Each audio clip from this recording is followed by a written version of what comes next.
1985년 6월 4일 청곡동 노인정 한 노퉁이에서 교회가 출발하여 후곡동 시절을 거쳐서 오늘에 이르렀던 것입니다. 오늘 어느새 교회 설립 37주년을 맞이하게 된 것입니다. 그러나 교회 영역이 나라는 우리 교회의 첫 노수던 무척이나 초라했었습니다. 나네지 채땅살이였습니다. 지금도 그 지역을 지날 때마다 하나님께 감사의 마음을 가집니다. 생각할수록 간계에 누량할 뿐이었습니다. 생각해보면 37주년을 무에서 유로 창조케 하신 것은 하나님의 전적인 은혜요, 정말로 하나님의 축복이 아닐 수 없습니다. 외부의 어떤 도움도 받지 않았습니다. 또한 우리 성도님 가운데서 많이 가진 자도 없습니다. 그러나 한 마음 한뜻 한 목표로 인하여 오늘의 일이 된 것은 하나님의 은혜요, 여러분의 헌신이 있었기 때문인 줄로 믿습니다. 우리는 여기서 노놀거나 여기서 안주한다는 하나님의 원하심이 아니라고 생각해 봅니다. 더 나는 하나님의 지상 명령을 수행하는 교회가 반드시 되어야 합니다.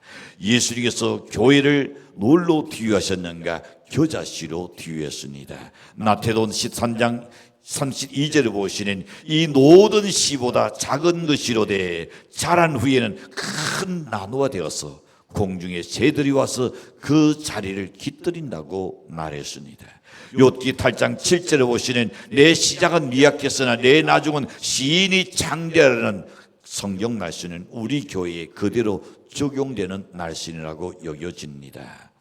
감사하게도 우리 교회는 하나님의 크신 축복과 온 교회 성도들의 정성 어린 선진으로 인하여 선교하는 교회로, 선교사를 다성하여 해외에 교회를 세우는 교회로 성장하는 큰 은혜를 입었습니다.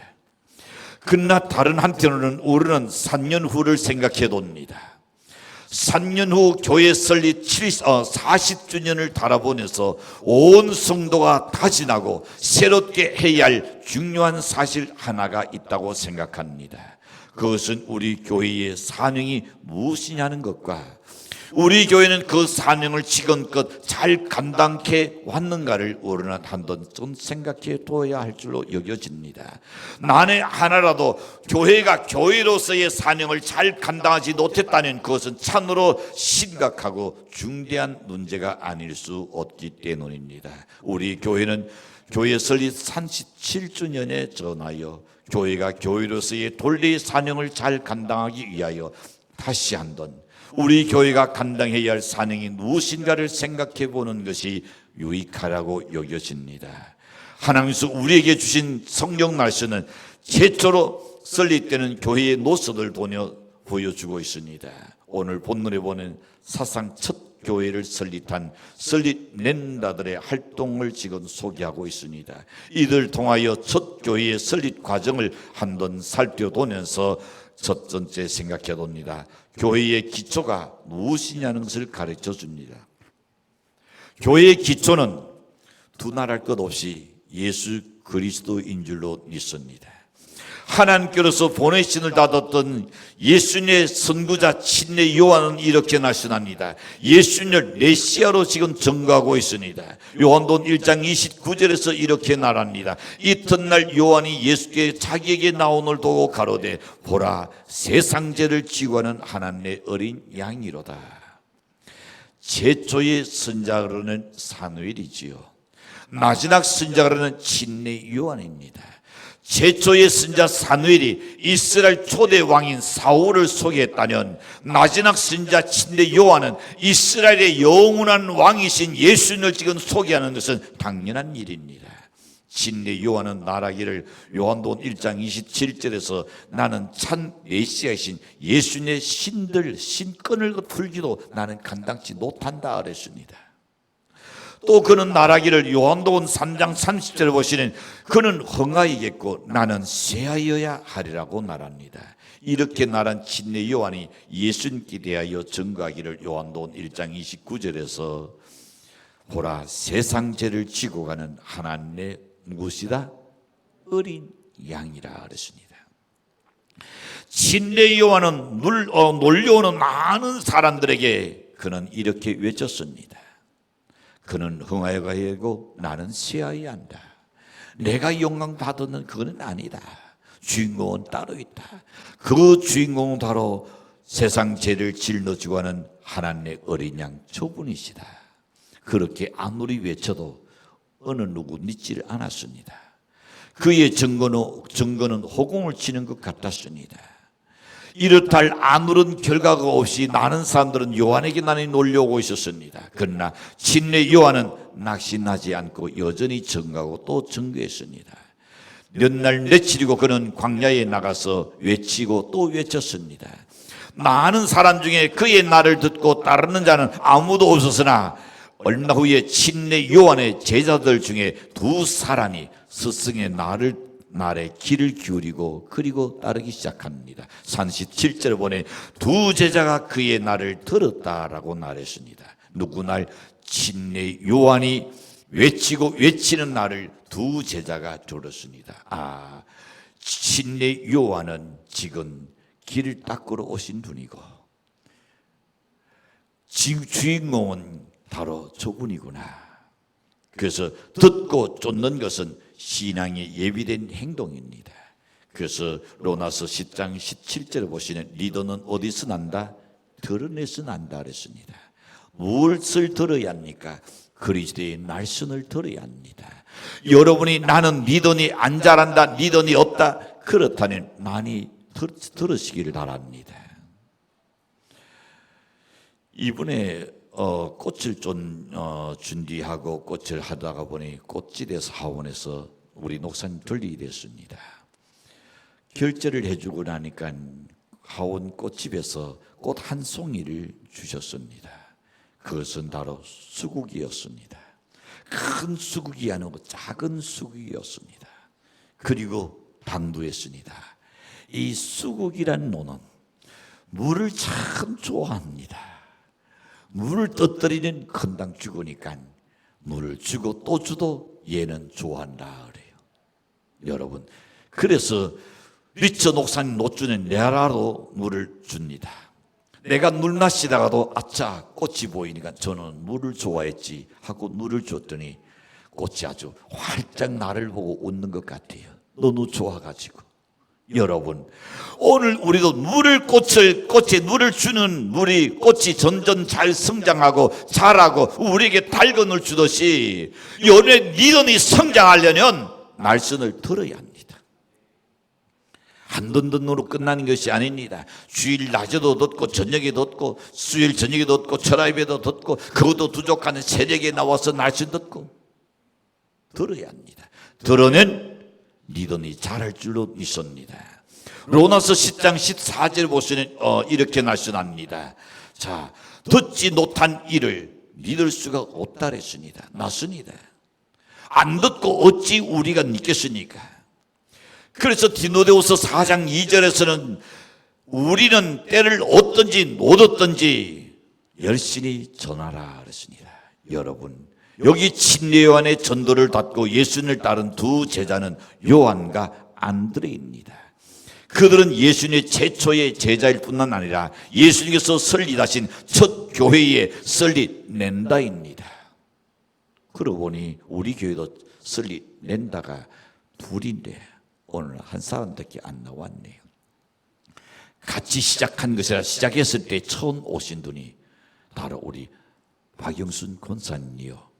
근데 짝은 어디 두고 오셨는지 모르겠네. 자, 하나님의 어린 양, 보라 세상 죄를 지고 가는 하나님의 어린 양이라고 침례 요한이 증거하고 있습니다. 여기 세상 죄를 지고 가는 하나님의 어린 양, 물론 예수 그리스도를 의미합니다. 예수는 온유하고 부드러운 어린 양입니다. 그는 겸손하신 어린 양이십니다.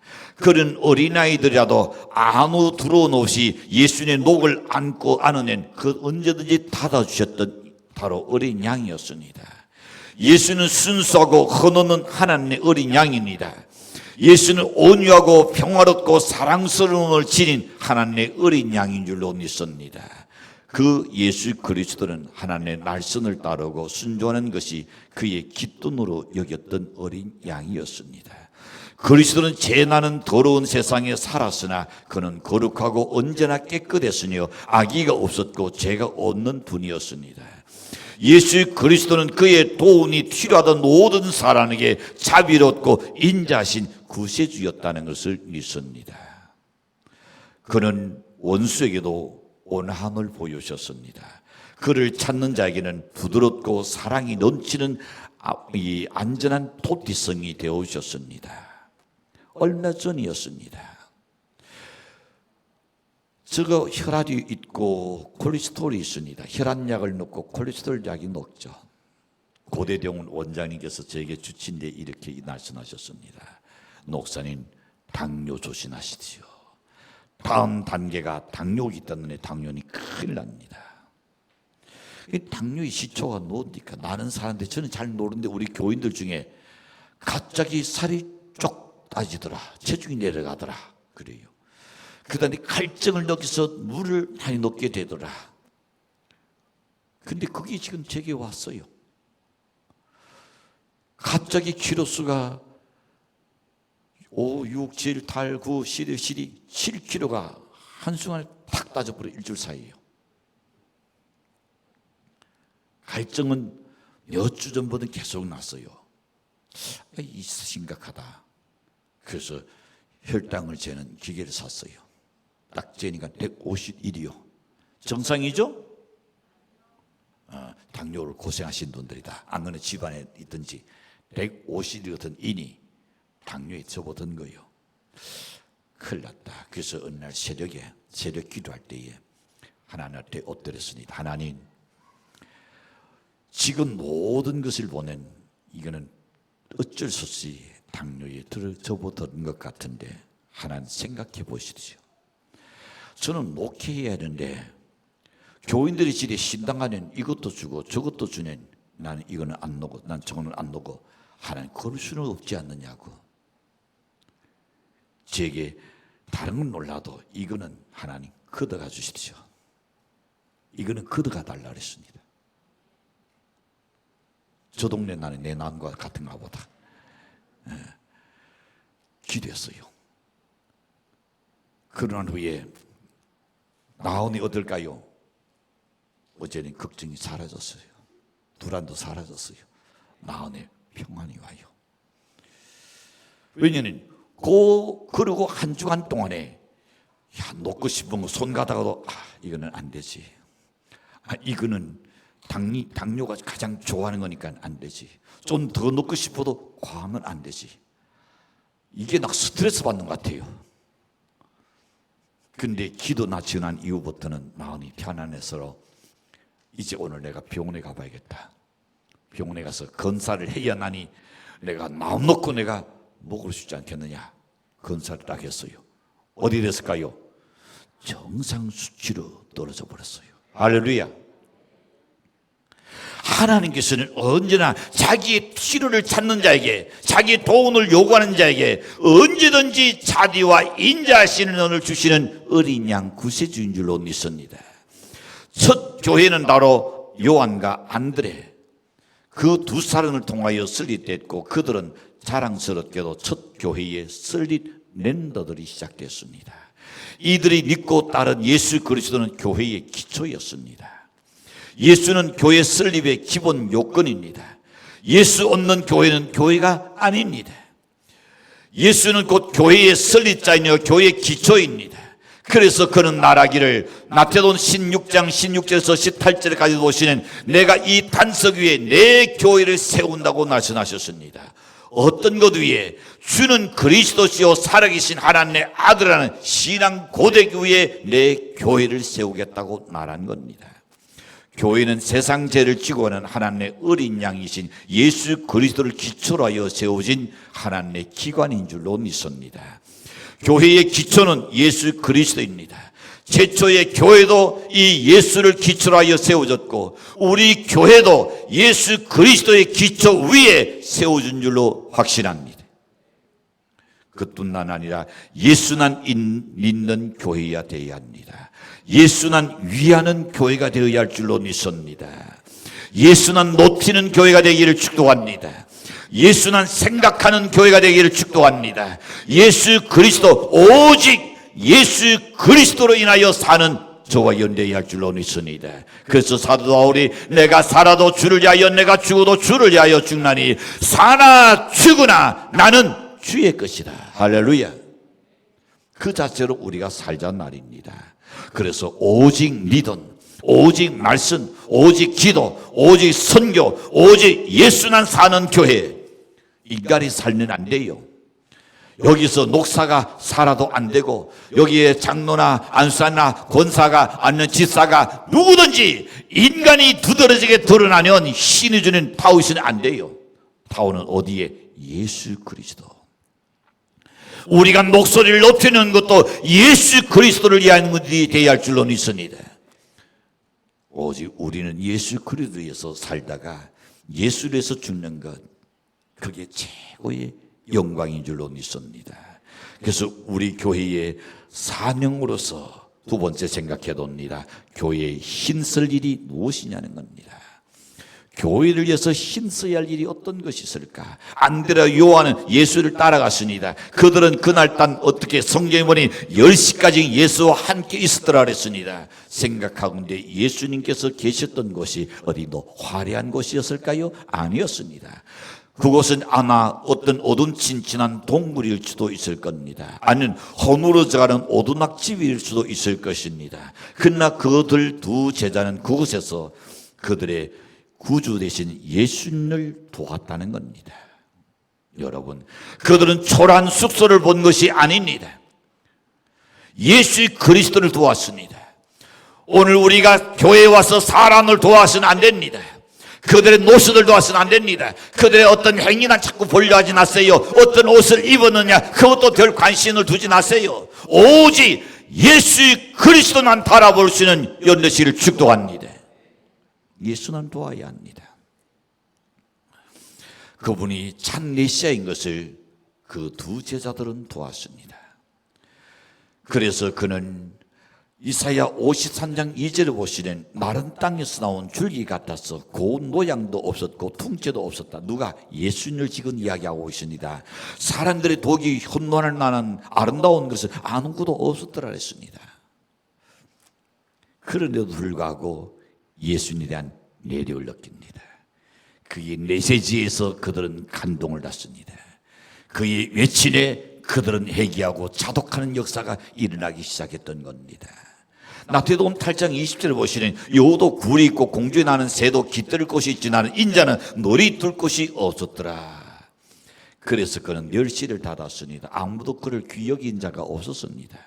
이사야 53장 4절을 보시면 그는 실로 우리의 질고를 지고 있으니까 예수는 누구의 질고를 졌다?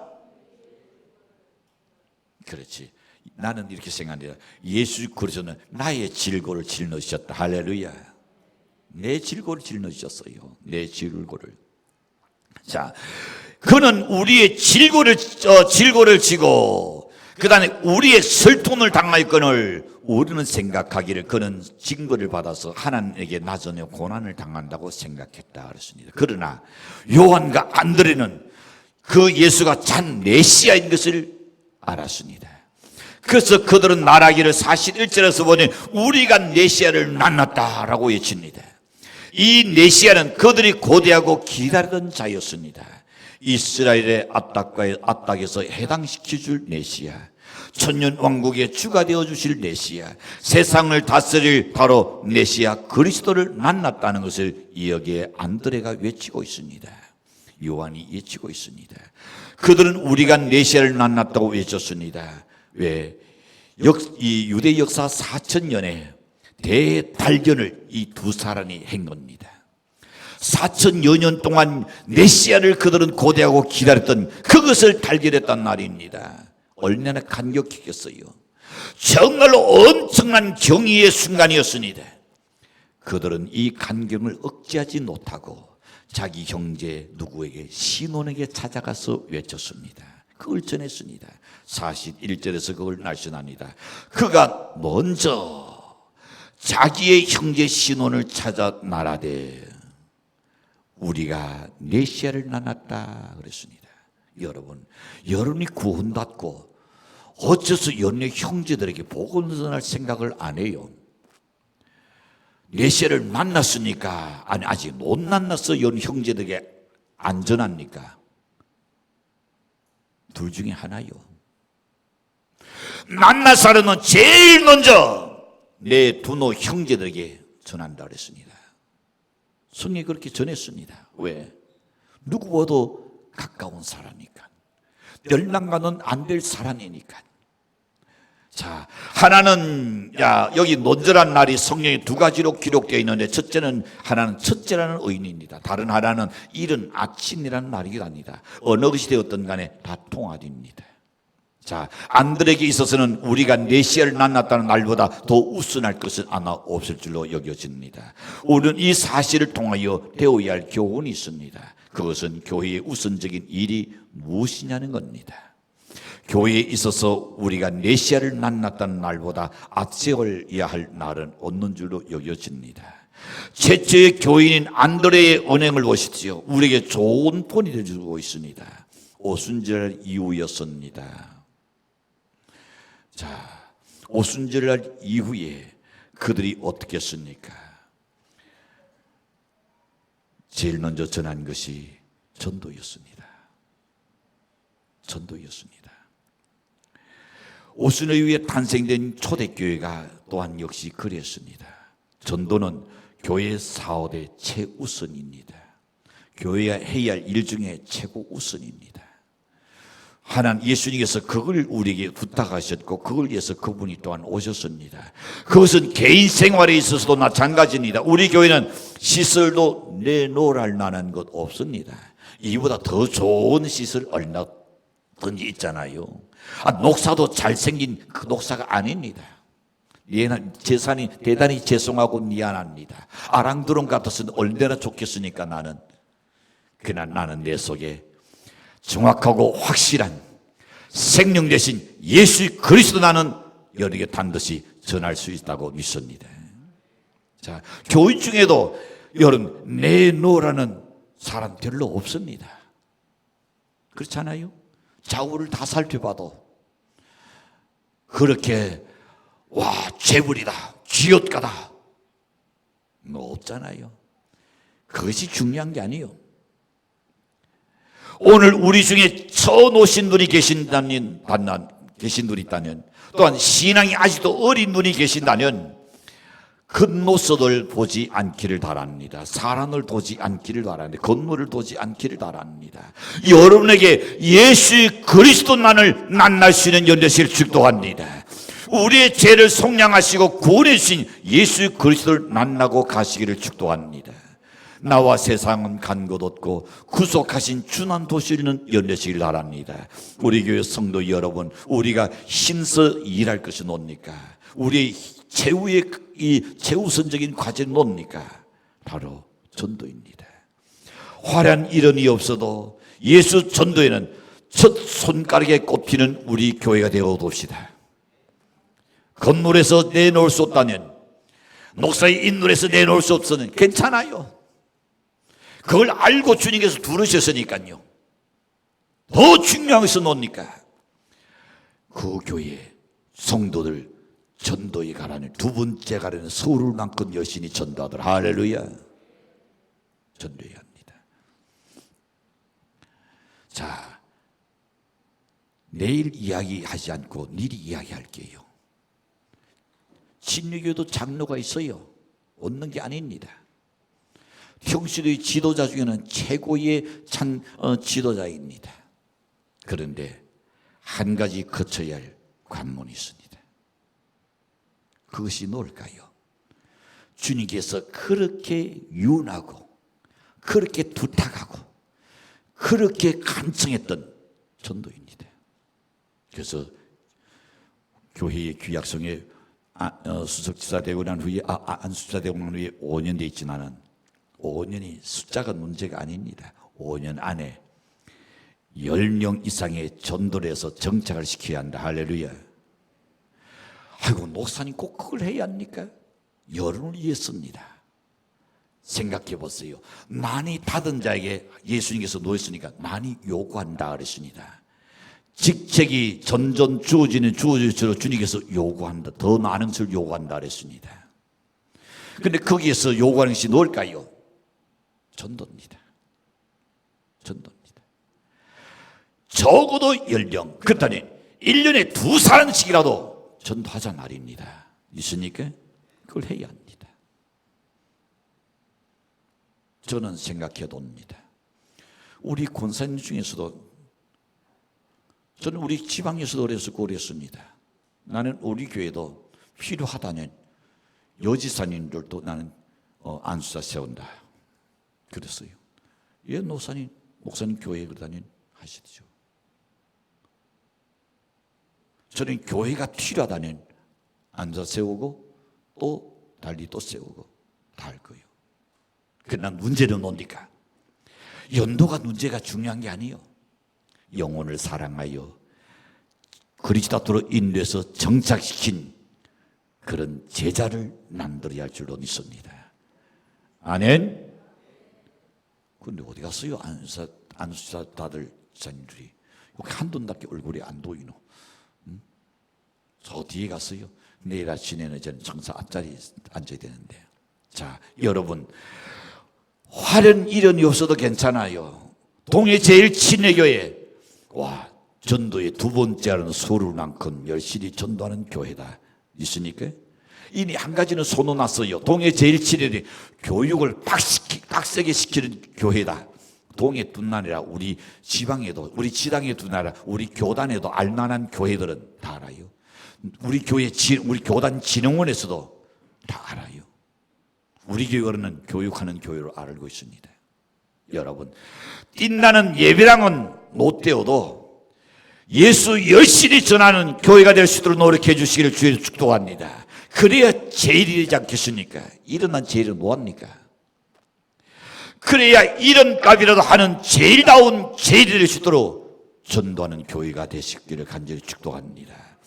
교회가 할 일 중에 어떤 일보다 우선해야 할 것이 바로 전도입니다. 마지막 세 번째 생각해 봅니다. 교회의 사명이 무엇이냐는 것을 다시금 안시해 줍니다. 42절에서도 안드레는 그의 형제 시몬을 에게 말하며 데리고 예수께로 오니, 데리고 예수님께로 왔다 그랬습니다. 자, 이것이 교회의 사명입니다. 이것이 구원받은 성도의 할 일입니다. 구원받지 못한 사람을 데리고 오는 것은 매우 힘든 일이지요. 그러나 가장 값진 일인 줄로 믿습니다. 교회의 첫 설립 멤버 중에 하나인 안드레는 이 일을 힘썼던 사람입니다. 그는 3번이나 사람을 예수님께 데려왔습니다. 요한복음 6장 6절과 8절에 보시는 한도는 오병이어를 가진 소년을 예수님 앞으로 데리고 왔습니다. 이 일 때문에 이 베세다에 들려선 아주 풍성했지요. 잘 데려왔죠. 두 번째는 어떨까요? 요한복음 12장 22절을 보니 헬라 사람을 예수님께 인도해 왔습니다. 그리고 세 번째는 오늘 본문에 시몬을 데려온 겁니다. 이는 데리고 갈 사람이 어디 있는가? 항상 두리번거리는 사람에게 나니 그것이 보이는 겁니다. 그는 사람을 예수님께 데려오는 것을 절곤으로 삼았습니다. 낙으로 여겼습니다. 그는 찾아오기를 기다리지 않았습니다. 그는 찾아갔던 겁니다. 전도는 찾아가는 겁니다. 따라서 전도는 찾아가는 것이다. 찾아가는 거예요.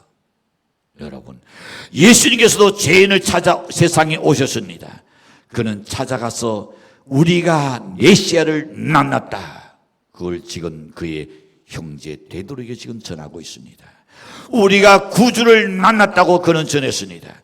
우리가 하나님의 아들을 만났다고 전하고 있습니다. 우리가 지금껏 기다리던 그분을 우리가 만났다 그랬습니다. 안드레는 시몬에게 메시아 대신 예수님을 전가하고 말문이 그는 또 중간에 막혀버렸습니다. 그러니 그 다음에 말이 더 안 나오니까 어떻게 했을까요? 그럴 것이 아니라 어떻게 와 보라, 가 보자. 가보자. 그럴 것이 아니라 가보자.